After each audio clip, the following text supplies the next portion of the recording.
Thursday night. It's time to...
Good evening, ladies and gentlemen. Welcome to Comic Book School Live. Your host, Michael Dolce, at Sire Studios on Instagram and at Sire_Studios on Twitter or X or whatever they call it.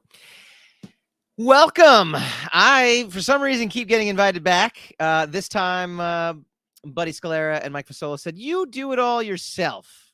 And I said, okay, well, here's to talking to myself. For those who don't know who I am the writer-creator of the indie comic The Sire. I also have a new book out called Romans Rise through a company called Rogue Matter. The Sire is about a superhero forced by his own costume to fight evil. It's like having a spider sense, but instead of warning him danger, actually puts him in danger. Pretty cool right now. In stores right now. The Sire Lost in Time #4 that is in stores right now. It is guest starring The Phaser Universe by Mariano Nicieza, brother of Fabian Nicieza. And it features our heroes lost in time, fighting dinosaurs and Mongols and pretty cool things. You can check out some of the artwork, which I'm showing you right now. You can also check out Romans Rise. It is a homage to the wonderful 1980s movie, The Big Trouble in Little China. You can check out Romans Rise as well, too. Where's Romans Rise? There's Romans Rise, issue 1. Art by Jason Bedower of DC fame as well, too. Written, or at least story edited by myself. Stories by Team Rogue. I ended up with the final script writing on this as well, too. You can check this out. It is about a podcaster who must save his sister from an ancient Chinese wizard. There's demons, there's podcasting, there's, like I said, tons of cool stuff. Big homage to the wonderful movie Big Trouble in Little China. You can't go wrong. You really can. Here's a big shot of Roman right now, so go check it out as well. You can go to roguematter.com or you can go to sirestudiosinc.com to check out either of those two books. All right. You didn't come here, maybe you did, I don't know, to learn about my books, but if you did, please go check them out. They're awesome. What you came to learn tonight was why we should be using Substack. So Substack is my new favorite toy right now. And why is it my new favorite toy? We'll show my little banner in a second as well too. Oh, there we go. There it is. Boom. Why creators should start a Substack. All right. What is Substack? That's the first question on your minds. It is a combination blog and newsletter. It to me replaces, if you caught my show here last month with the wonderful Chris Simon, we did a Patreon versus Substack little side-by-side comparison. Now, Patreon has its uses. There's no question about it. However, Patreon to me is just an endless Kickstarter. And quite frankly, not a big fan of doing that. I'm not a big fan of the endless Kickstarter. I'm not a big fan of having to put stuff out, almost daily in order to start building a following, because that's the hardest thing. You're actually going out and trying to get people to show up to your page. And that's, that's very, very daunting. It's not something, it's not easy. And it's not something that, again, I'm very keen on because it becomes one more social network that you've got to basically kind of do stuff for. And that can be, again, it's just as it stands right now. I mean, I'm sick of social media. I'm sick of Twitter. I'm sick of X. I'm sick of Facebook. I go on, I do my business, I get off. I enjoy reading, certain things. Now, on that note, how did I get into Substack? Substack to me is content. It's not social media. And like I said, it's kind of like a blog mixed with a newsletter. There are independent journalists that I follow on Substack. There are comic book writers I follow on Substack. There's a screenwriter I was turned on to who lives in Australia, and he, I guess, had a good 20-year run working in Hollywood. He show ran the TV show Dracula back in 2013. He's sold numerous scripts, and he was doing a real behind the scenes inside baseball look at both Hollywood and screenwriting. He was posting great stuff. This was stuff.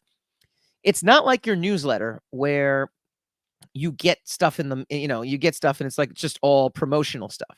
This is more, I don't even want to go as far as to say advertorial stuff. It's basically stuff that you would enjoy. It's content. And I hate using that word. But I don't think there's a better word for it. But it's also art. You're showing off your art. You're showing off your content. You're showing off your writing. You're showing off your inspiration. You're showing off your behind the scenes. So it's kind of like that blog. But why is it better than a blog? Because it takes everything that you might be doing, building up your newsletter. If you have a newsletter right now, I had a newsletter of about 2,500 people that I've accumulated going to conventions the last 10 years. My partner over at Dren Productions, I mean, his newsletter is up to 50,000. It's crazy, right? And what you're doing is you're actually creating a touch point every week with folks in your newsletter list. And so rather than having to, somehow, build up a Patreon page, if you've got a newsletter, you need to be going to Substack right now and moving it all over there. Because Substack does a couple different things. One, again, the format of it is art. The formatted of it is that dreaded word content, but in a good way, right? Articles, information, education. You can see some of my posts right here. It's a numbers game right now. This is a great post. Just going into behind the scenes right here. How did I end up coming up with the screwed up numbering system? Little inside baseball things that I think, make for a great article, that make for something that's great in general. And see, you can see number 7 and then it's lost in time. So that was the whole thing. You're giving people information on your Substack, which I think is phenomenal. That's the first thing that's great. Second thing that's great about it, though, you are part of a community. These are some of the folks that I follow. Brian K. Vaughan is my favorite comic book writer, or one of my favorite comic book writers. Geek Chic's Substack, go check her out. That's Chris Simon. 5 a.m. Story Talk. I was talking about that with Cole Haddon. That's the screenwriter I was talking to you about. They've also got their own built-in social media network. So this is like your MailChimp or your Constant Contact newsletter on steroids. I mean, it really is. Here's me promoting my latest Substack, which was an interview I did with Darryl Banks, along with Victor Dandridge, the hardest working man in comics. And just in general, there you go. I'm posting some other stuff. And again, you can use it as a traditional social media network as well, too. They've got an app, so really what it's doing as well is it's aggregating all of your content, and it's aggregating other people's content. If you're a writer, I can't think of a reason why you would not be on Substack right now. I think that's something, that is greatly overlooked. Patreon tends to be a more visual system, but it still, to me, comes off as a newsletter. It still comes off as in that cheesy newsletter format. Whereas Substack, again, what you end up getting with Substack is you get something that's basically like an article, and I'm a big article guy. You can host video on it. You can put pictures on it. You can host a podcast on it. There's all kinds of things you can do with it. And it's an ecosystem that's designed for, I want to go with writers, to be honest with you. Again, creators. I think writers and creators. I think creators is the best way to do it. Are you going to use this if you're an artist trying to find, comic book projects? I don't think so, actually. I really don't. I think what you're going to do is you're going to go out and just use Instagram. You're going to go out and use DeviantArt. You're going to go out and do that stuff. But if you're a comic book creator, do you have Kickstarters going on? One of the things I thought that was really funny for me was the fact that, and I'll get to the dashboard in a second to show you, is that some of my favorite, I'm going to go to my little home and I can show some of the other folks that I'm following here, is, if I knew how to navigate this that well, put a new note in as well. But again, you can kind of see, there we go, your library. These are the subscriptions I pay for. Now, mind you, Drum Production, I'm in business with them, so I'm just kind of helping them out. Free subscriptions. Look at this. This is stuff that gets sent right to my inbox. Every single time someone posts something, it gets sent right to my inbox. So this is stuff that I follow. You can also kind of discover stuff, which I think is just so incredible. The fact that you can actually go and explore other people's Substacks. It's a community. It's like taking everyone's newsletter and again, putting it out into this community. It's an ecosystem. It's something you can really thrive on by doing this. So again, this is why you should be on it. I hope you're on it. I hope you, after you listen to me here, and maybe I can convince you to be on it. That's the first part. Here's the second part. And this is the part that I think is really the most interesting thing about it. Look at my open rate. All right, now we're going to get a little nerdy and a little geeky. I hope you guys, I'm going to take a sip of my tea. And now I'm going to get a little nerdy with you. All right. If you're on a MailChimp, let's say, for example, and I can even go into my MailChimp account here. You're going to know my password at this point. But if you were to use a MailChimp, right? Number one, turn emails into revenue, all this stuff. They're stealing stuff, by the way. All these companies are stealing stuff now from Substack because they're realizing how well it's being done. But look at this. Look at that. I just turned notes on. Amazing. I don't know how I did it, but I did it. If you are using MailChimp in any business, a 30% open rate, meaning 30% of the people that are on your newsletter open your newsletter up. Now, Chris Simon bragged that she gets an 80 to 90% open rate because she has like 10 subscribers. So yeah, it's really easy. If 8 out of 10 of her subscribers open it up, then you're in great shape. In my case, I have 2.34 thousand subscribers. Okay. I have 7,000 views. 7,000 views of my content and an open rate of 43%. In MailChimp, I was getting 19 to 23% open rate.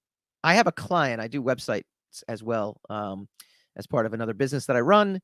And this client gets a 30% open rate. And we were all jumping through hoops because a 30% open rate is something that's like extraordinary. What? You get 30% open rate? That's incredible. This is 43% is insane. That's insane. That's almost half the people that you send this to get the newsletter. The question is why? Part of it, again, I think is the advertorial aspect to this. Oh, I like Mike Ponce just said, let's get nerdy. Yes, we should. Let's get nerdy. We love doing that. It's advertorial. And by the way, anybody who's on the live stream right now, please feel free to send in some questions. I'm happy to answer them. I'll answer them as we go along. But why does Substack cut through this? Now, mind you, I'm going to be totally honest with you. It's, again, something that other companies are now kind of cluing in on and realizing they have to do what Substack is doing. When you sign up for a Substack, you get a Substack email address. Not that it's the email that you use. It's a sender's email.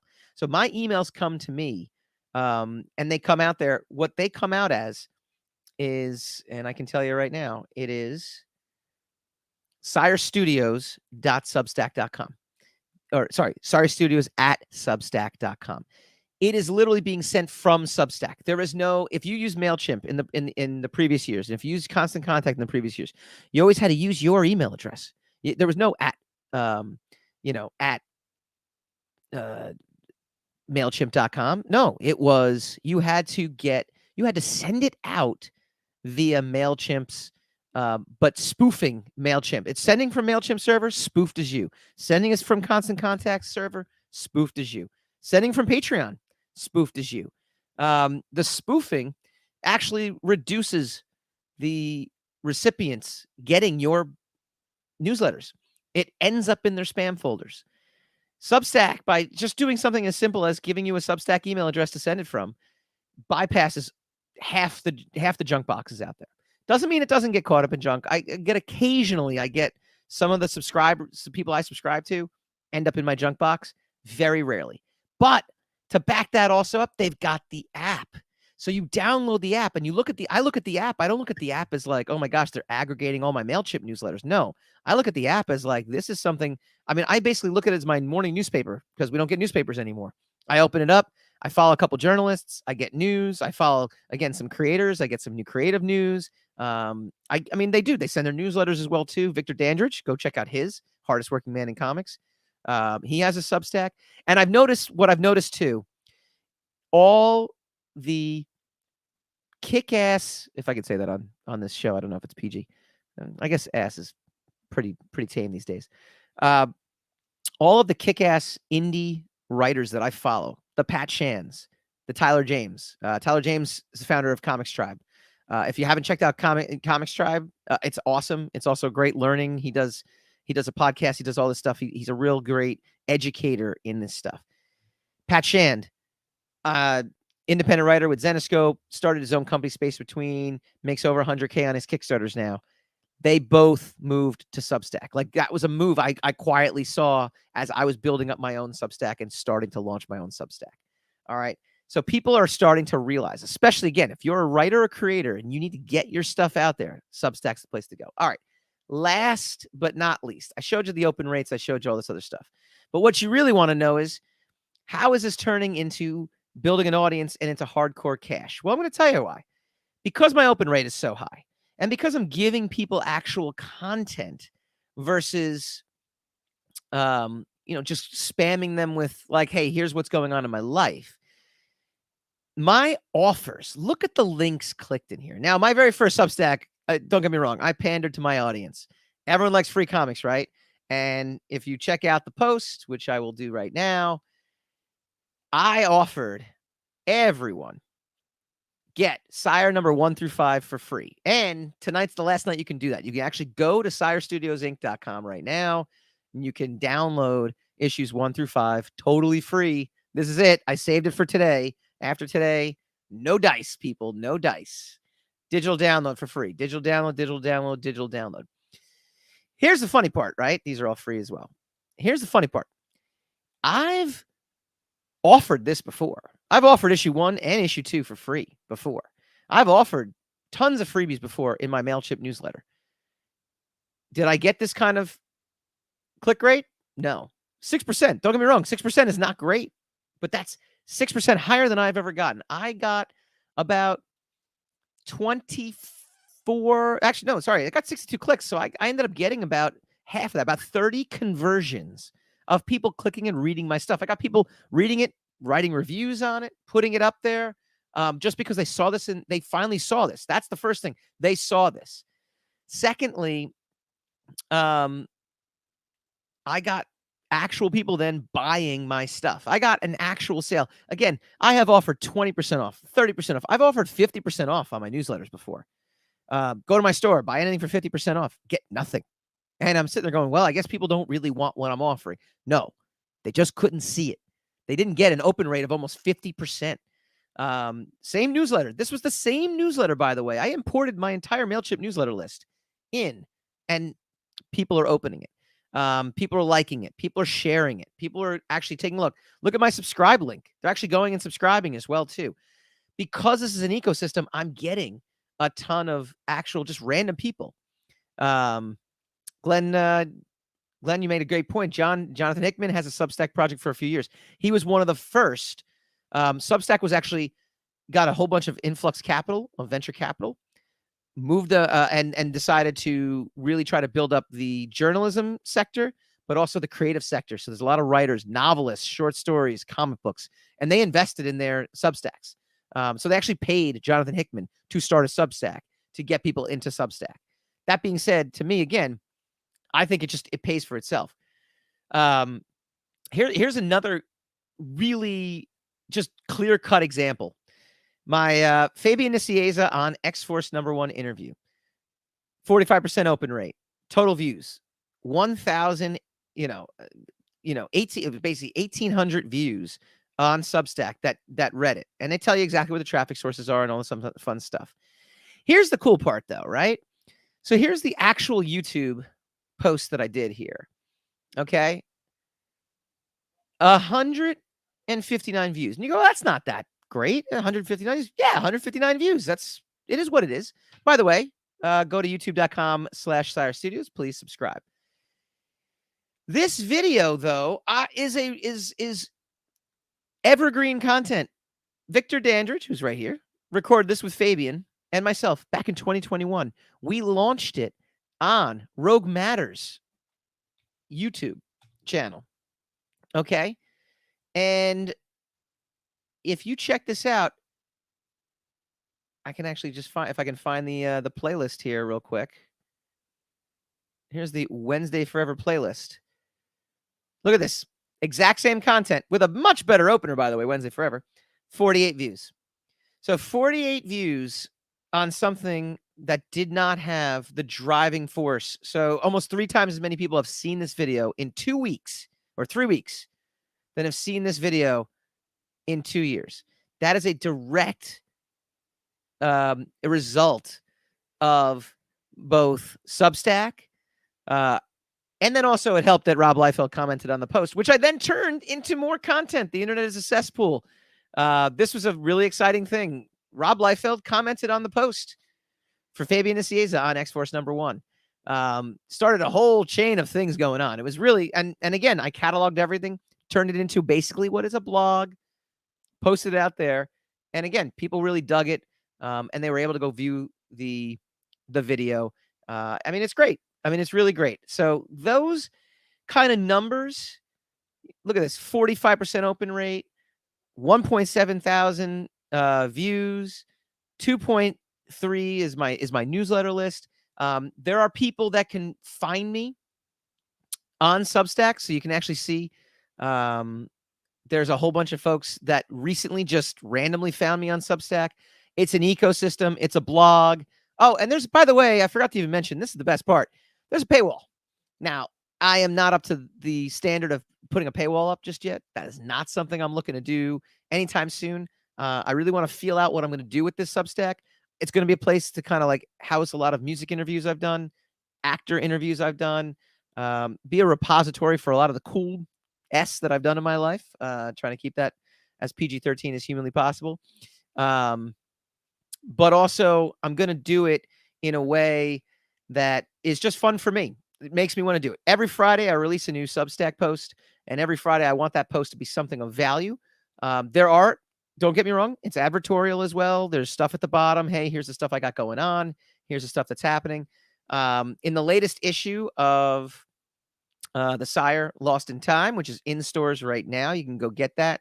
You're going to actually see, if I can find it, there it is. You're going to see a bit of content in Lost in Time, #4, that I took directly and turned it into its own Substack post, and vice versa. So again, I want to keep it fun for me, and I want to make it something that I would want in my inbox every week. I'm going to keep to a weekly schedule.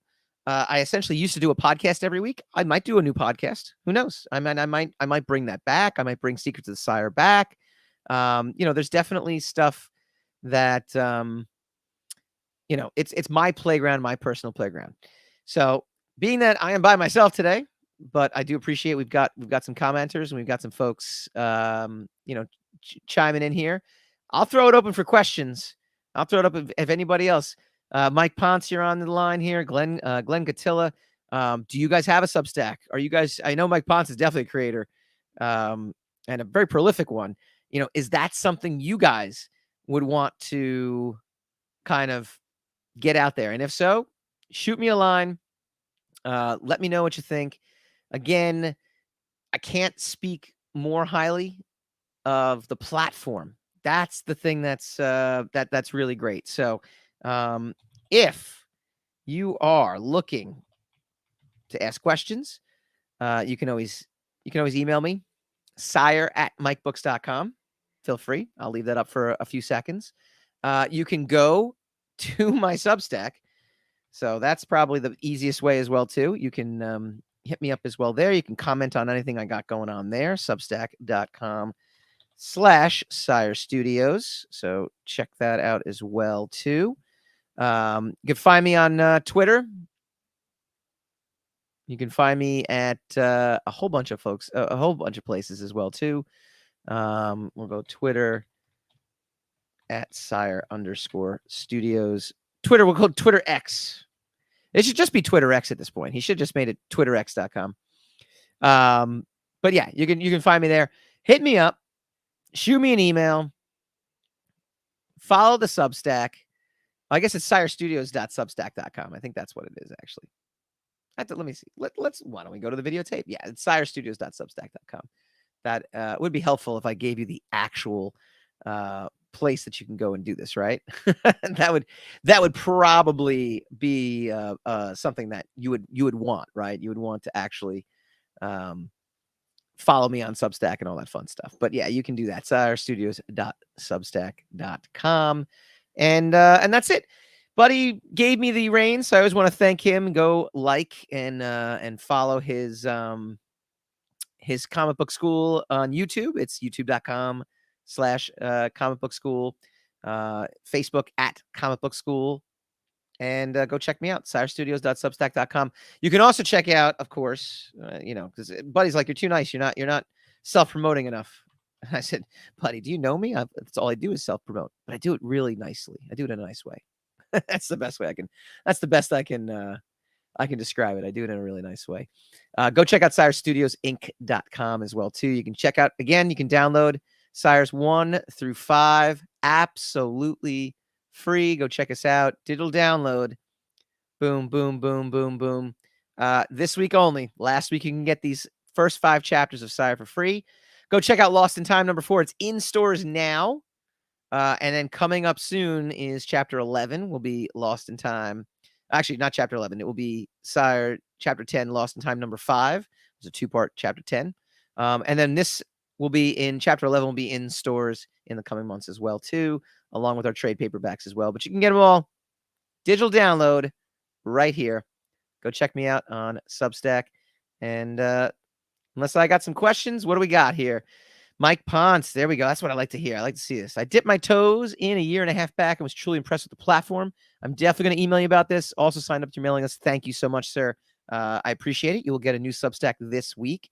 And it kind of talks about what Sire Lost in Time meant for me. It was a real game changer in terms of bringing Sire back. Sire had a run about 15 years ago. It was in stores, and then it, basically kind of got me opportunities elsewhere in comics. I did stuff for Image Comics. I did stuff for Zenescope. Now I'm with Dren Productions and also at Rogue Matter.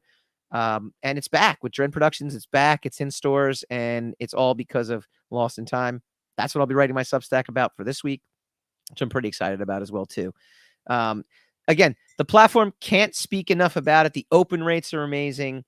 The fact that, again, you can do podcasts here if you wanted to. Look at the total traffic stats. They give you a really, really great look at how people are checking you out. Direct, Substack app. Look at this. 36 people checking us out on the Substack app. Substack.com, LinkedIn, Google. I mean, this is really, this is just great.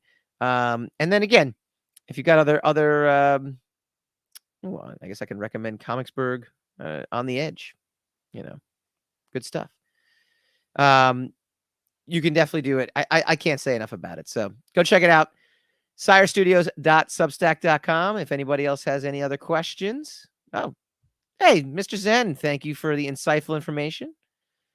By the way, this guy, Zen, is one of the best designers in comics, one of the best letterers. He's also a writer himself, too. So appreciate you jumping on. And I hope this was informative. I think we reached the 30-minute mark. And I know at that point, I think you've pretty much seen enough of me on here. If I'm not talking about comics and movies, happy to jump on again and do this again. But otherwise, I guess that's pretty much it. Thanks, guys. See you soon.